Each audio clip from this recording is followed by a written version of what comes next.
At 2:03 a.m., in a cramped, flickering lit apartment, Maria sat cross-legged on a peeling linoleum floor, surrounded by empty formula cans and a pile of overdue bills. Her toddler's cries pierced the silence from a mattress pushed against the wall. The only light came from her phone screen, glowing with an open meme template app. Her face was pale, lips cracked, eyes shadowed from weeks of sleepless nights. She tapped out a meme, raw, sarcastic, strangely brilliant. Maria whispered, "This better go viral." With a trembling thumb, she posted it. Across the city, unknown faces began to laugh. Upvotes ticked like a slot machine. By dawn, 17,000 shares. Her sister called her crazy the next morning. Maria didn't care. "I've got nothing else to lose," she said, clutching her phone like a lifeline. She didn't sleep that day. Or the next. Only created. For Maria, the internet had just cracked open. And for the first time in months, so had a way out. The next morning, Maria sat in the kitchen with a cold slice of toast in her hand, watching her phone vibrate with hundreds of notifications. Her son, finally calm, munched quietly beside her. Maria scrolled through comments. People laughed, others cried. A few offered money. One comment stood out, "Who is this? I'd pay for more of this brilliance." She didn't know what to do. She hadn't had a plan. She just needed people to hear her. "Maybe they finally do," she whispered, almost afraid to believe it. Her sister called. "Maria, are you serious with this?" But Maria wasn't listening anymore. She was opening a new tab, typing into Google, "How to monetize memes." Something electric had shifted. Her mind raced. If attention was currency, maybe, just maybe, she could finally afford to dream. 2 hours later, Maria had 3 new meme pages on Instagram, Twitter, and Facebook. She gave each one a clever name, set up a free Canva logo, and began reposting her own creations. Her first meme, as "The Bitter Bean," exploded. Comments flooded in. People asked for merch. One girl wrote, "I would die for a mug with this." Maria stared at the message, then said aloud, "Okay, let's try." She found a print-on-demand site, uploaded the meme, linked it. 10 minutes later, the first mug sold. "Holy shit," she whispered, hand trembling. It wasn't much, 2.8 in profit, but it was hers. She kissed her son's forehead. Mommy just made her first sale. For the first time in months, she felt the pulse of possibility beating louder than fear. The orders trickled in. 3 mugs. 5 stickers. A hoodie. Maria refreshed her dashboard like an addict. She started scheduling memes, optimizing hashtags, learning peak traffic hours. She wasn't sleeping, but this time, it was adrenaline. "Mom, you're obsessed," her sister said. Maria replied, "I'm building something." She turned every viral comment into a design. Her tiny kitchen transformed into a creative war room. She taught herself analytics, email marketing, and watched YouTube tutorials until sunrise. Her son clapped when she showed him their new logo. "Is this for us?" he asked. She smiled. "It's going to be." Every meme she posted carried part of her pain, and now, part of her hope. By week's end, Maria's meme pages had crossed 100,000 followers. Influencers reposted her. Brands DM'd, asking for shootouts. She negotiated her first paid ad, $300 for a 24-hour meme post. Her fingers trembled, signing the contract. Her son danced in their tiny hallway, unaware of the shift unfolding. Maria texted her sister, "I just paid rent with a meme." Her sister didn't respond. But it didn't matter. For once, Maria didn't need validation. She'd found momentum. Power. Possibility. She wasn't just surviving anymore. She was making noise. 1 meme at a time. Maria stood in line at the local food pantry, hoodie pulled over her head, phone buzzing nonstop in her pocket. Her meme shop had started bringing in steady income, but it wasn't enough yet. Not for groceries, diapers, rent, and heat. She watched a mom in front of her accept a canned goods box, with a polite nod and a tired smile. Maria's eyes welled. She hated being here. Again. Then, her phone lit up. Another order. Then 2 more. She stepped aside, checked the notification. It wasn't the amount. It was the timing. "Okay," she whispered. "Let's go." That night, she posted a meme about food stamps and shame. It exploded. Over 1 million views in 6 hours. The comments were wild. Laughter, rage, solidarity. "Your memes say what I'm afraid to," someone wrote. Maria stared at that comment, a lump in her throat. She finally replied, "Me too." Maria realized her memes weren't just funny. They were a voice. One night, she live-streamed for the first time. She didn't plan it. She just opened her phone, hit go live, and said, "I'm Maria. I make memes. I'm also broke, tired, and trying." She expected trolls. Instead, thousands tuned in. Some laughed. Some cried. People dropped hearts. Donations. Comments like, "You're speaking for all of us." She blinked back tears. "I didn't think anyone would show up," she said. One user replied, "We've been here. We were just waiting for you." That night, Maria cried harder than she had in months. Not from fear, from being seen. She closed the stream, stared at the blank wall ahead. It didn't feel blank anymore. It felt like a beginning. With new followers came new pressure. Maria's inbox overflowed. Pitches, requests, hate, admiration. One influencer messaged, "Let's collab. I can double your reach." Maria was flattered. They went to live together. He joked. She played along. Her page got a surge. But later he DM'd, "You're nothing without me." She froze. That night, she posted a meme about online manipulation. Subtle, biting. It hit 600K likes. "Spill the tea," people wrote. Maria didn't. Not directly. But she learned. Her brand wasn't just her memes. It was her story. Her struggle. Her instincts. She didn't need a savior. She needed to trust herself. So she built a rule: no more partnerships unless they respected her. Period. She started designing limited drops, meme-based merch that vanished in 48 hours. Hoodies, journals, dine, and mugs. Each one told a story: food insecurity, motherhood, burnout, survival. They weren't just jokes anymore. They were battle cries. Sales spiked. So did followers. She reinvested: better designs, faster shipping, a freelance assistant. One night, she looked at her Stripe dashboard, 9,824 this month. Her jaw dropped. She turned to her son, asleep on the couch in superhero pajamas. "We're almost there," she whispered. She didn't post that night. She just sat there, breathing in the moment, finally exhaling after months of holding her breath. Then came the podcast invite. A huge one. Hosted by a cultural critic known for shredding influencer fakes. Maria hesitated. "Why me?" she asked the producer. "Because you're real," they replied. She agreed. On air, she was nervous. Her voice shook. But when she spoke about memes as survival, about parenting through poverty, the host leaned in. "You're not building a brand," they said. "You're building a rebellion." The episode went viral.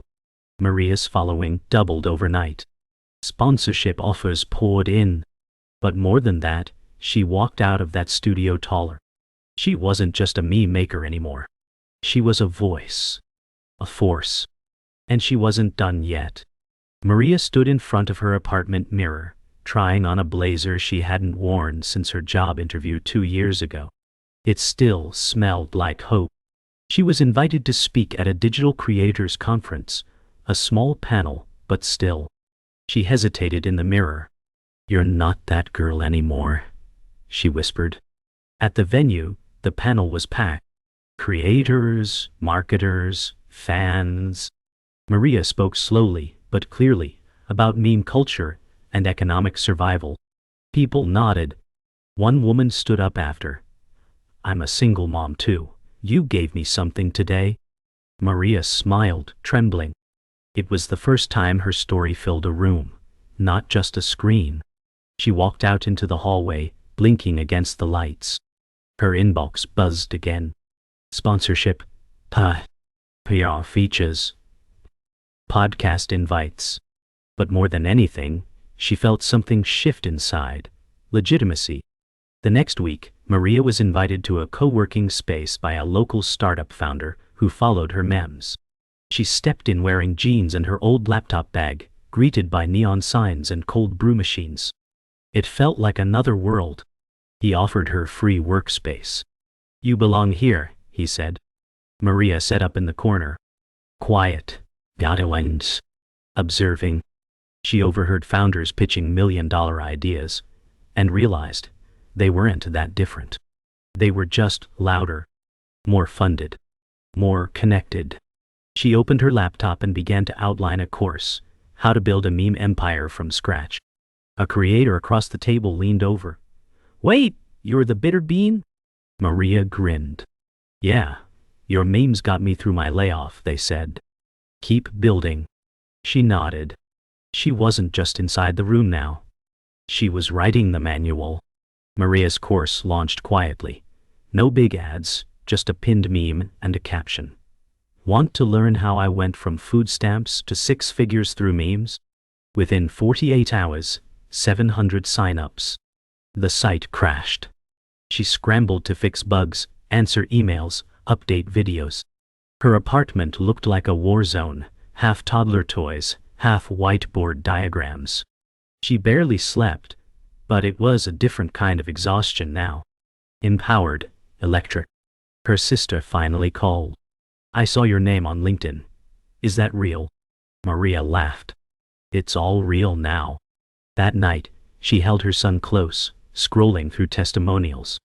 "You made me believe in my ideas. I finally started my own page. Thank you for showing up." Maria whispered. "They're not just listening, they're following." A journalist reached out from a major publication. They wanted to feature Maria in a piece on digital hustlers changing the game. She almost deleted the message, thought it was spam. But it wasn't. The interview happened over Zoom. Maria sat in front of a plain white wall, her son off camera munching cereal. The journalist asked, "What's the hardest part?" Maria paused, not knowing if any of it's permanent. "But I'm here anyway." The piece dropped 2 weeks later, her photo beside creators with investors and brands. But her story? It led. Raw, honest, furious. It went viral. DMs poured in again, but this time from investors, angel funds, incubators. People who didn't laugh at memes anymore. Maria realized something. She hadn't changed the game. She'd built her own board. Late one night, Maria stood by her window, watching the city flicker below. Her phone rested quietly on the table. For once, no screen, no scroll. Just stillness. Her son snored gently from the bedroom. She thought of her old self, the one who cried into cracked phones and rationed diapers. That girl didn't die. She built this. Brick by meme, post by post, fear by fear. Maria smiled, tears slipping down her cheek. She walked to her vision board, duct taped to the fridge, and added one more card: hire moms. Tomorrow, she'd start a hiring round. Not for influencers. For mothers with stories, skills, and voices buried under survival. This was no longer just about her. It was a movement. She didn't just go viral. She lit a fuse. Maria launched her hiring post with a simple caption: "Tired moms welcome. No resumes, just stories." The internet caught fire. Within 24 hours, she had 2,000 applications, voice notes, handwritten letters, memes as CVS diet chain. She cried reading them. A former nurse who lost her job during COVID. A teen mom who made memes in secret. A grandma who used memes to battle depression. Maria realized this was bigger than her shop. It was a revolution of women who had been unseen, now stepping into visibility. She created a cohort, trained them, paid them, featured their work. Her brand exploded, not from volume but from heart. "You didn't just give me work," one mom messaged. "You gave me breath." Maria replied, "No, you gave it to me." For once, success wasn't solitary. It was shared. A venture firm offered Maria $500,000 to scale. She sat in their glossy office, hands folded, trying not to show how sweaty her palms were. The lead partner, polished and rehearsed, said, "We love your grit, but you need a male voice to stabilize the brand tone." Maria blinked. "Stabilize?" He nodded. "It'll make you more marketable." Silence thickened. Then Maria stood, heart pounding. "Thank you, but this brand was built on instability, and it's thriving."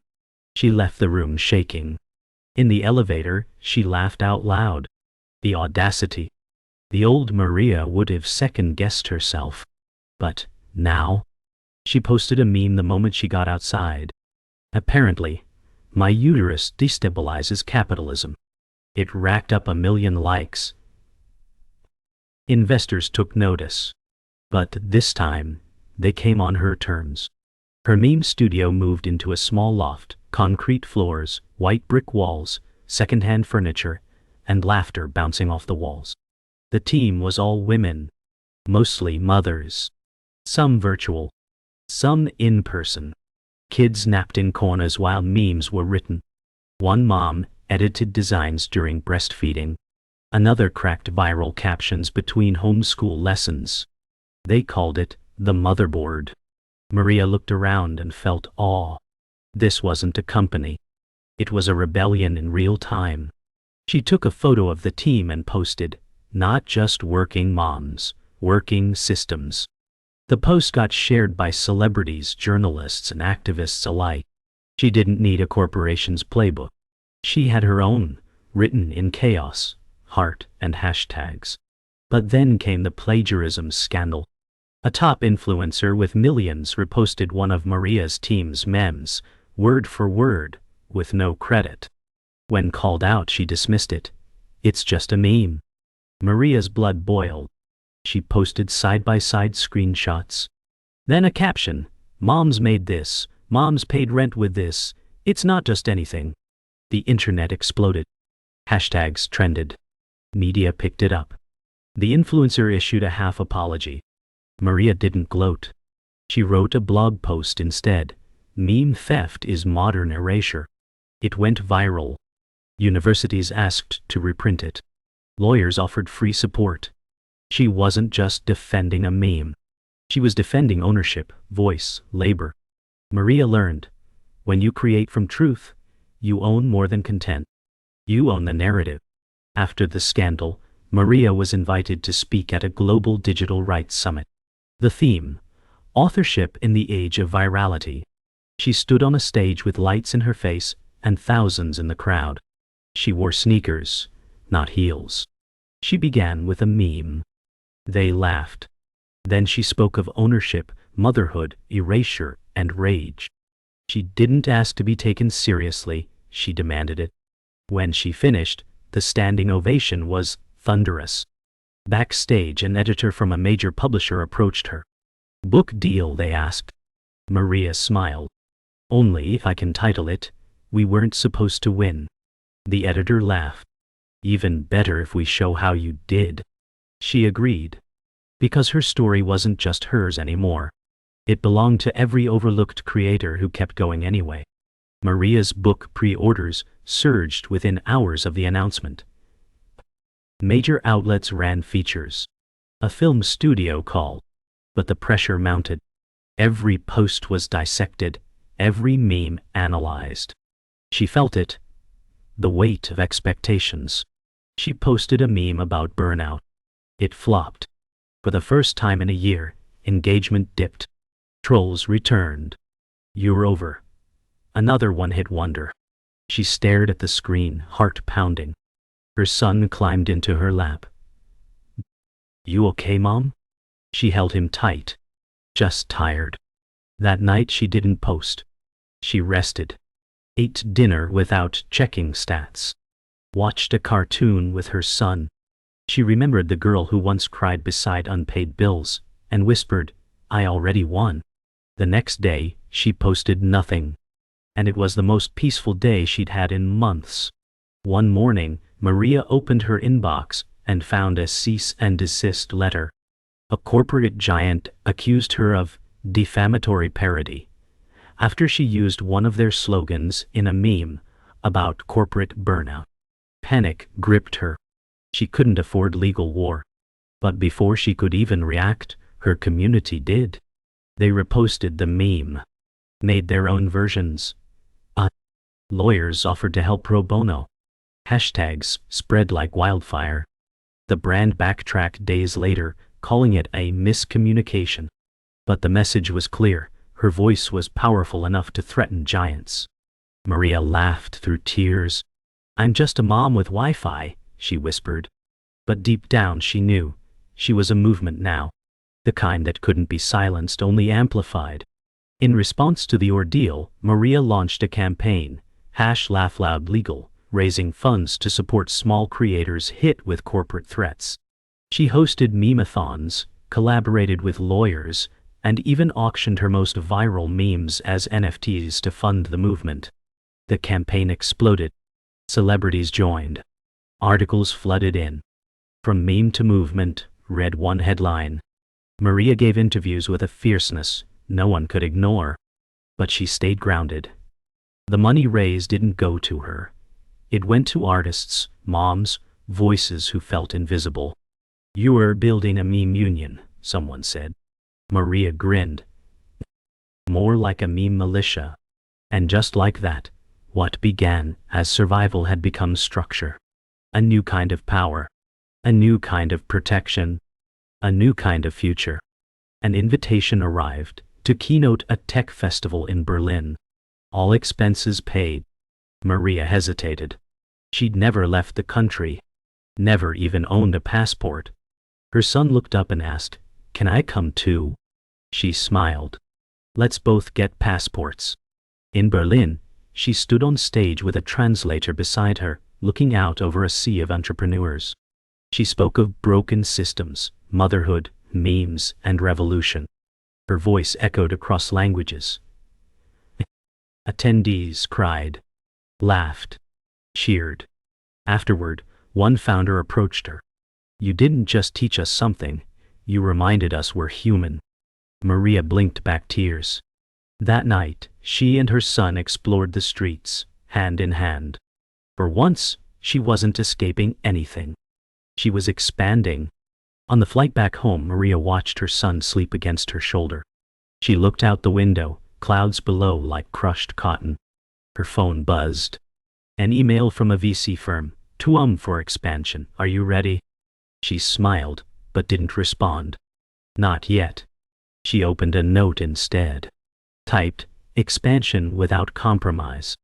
Her son stirred, mumbled. Are we famous now? She laughed softly. We're free. When they landed, reporters waited. Cameras flashed. Maria didn't pose. She took her son's hand and walked forward. Her journey had started on a kitchen floor with a meme app and desperation. Now, yeah, it was something more. Not fame.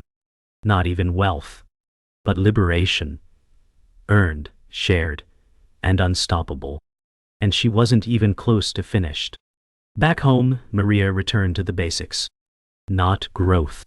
Not scale. Just truth. She opened a blank post and wrote, What's something you were never allowed to say? The responses flooded in. Heartbreak.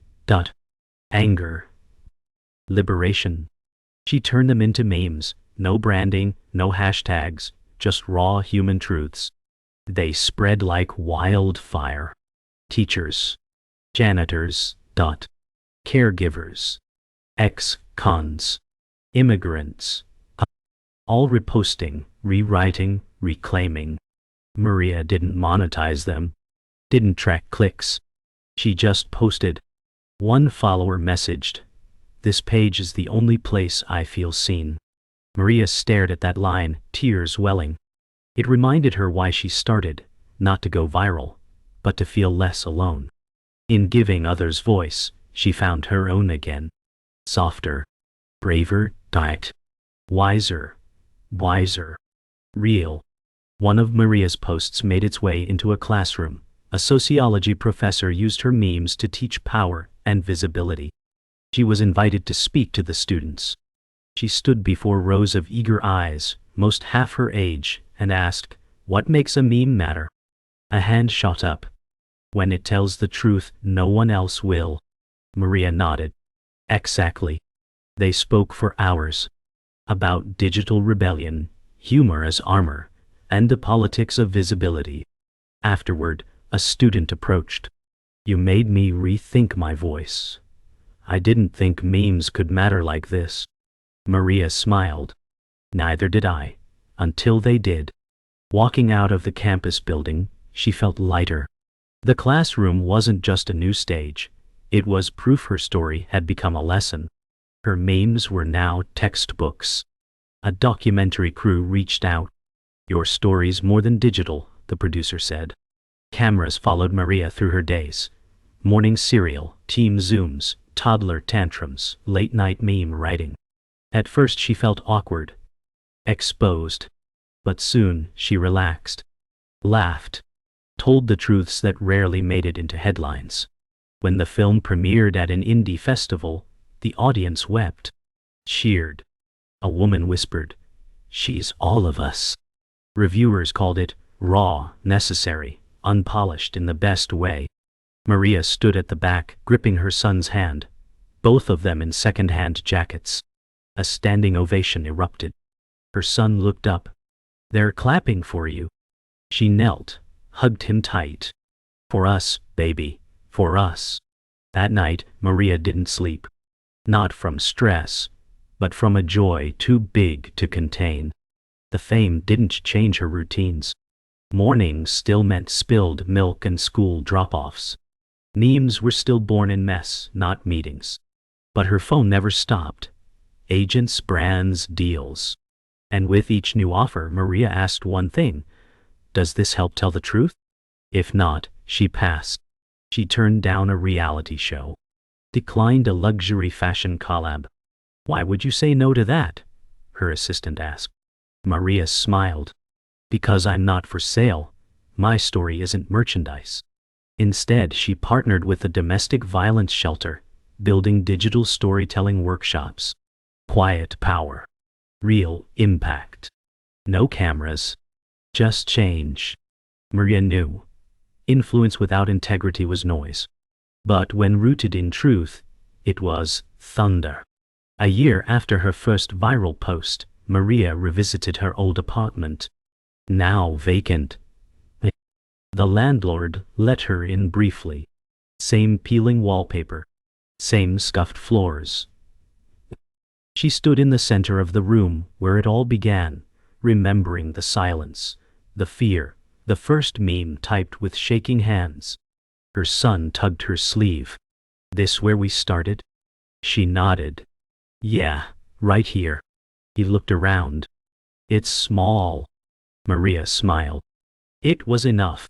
Before leaving, she slipped a note under a loose floorboard.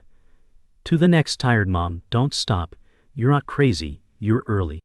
Then she walked out, hand in hand with her son, stepping into a world she built, one laugh, one truth, one meme at a time.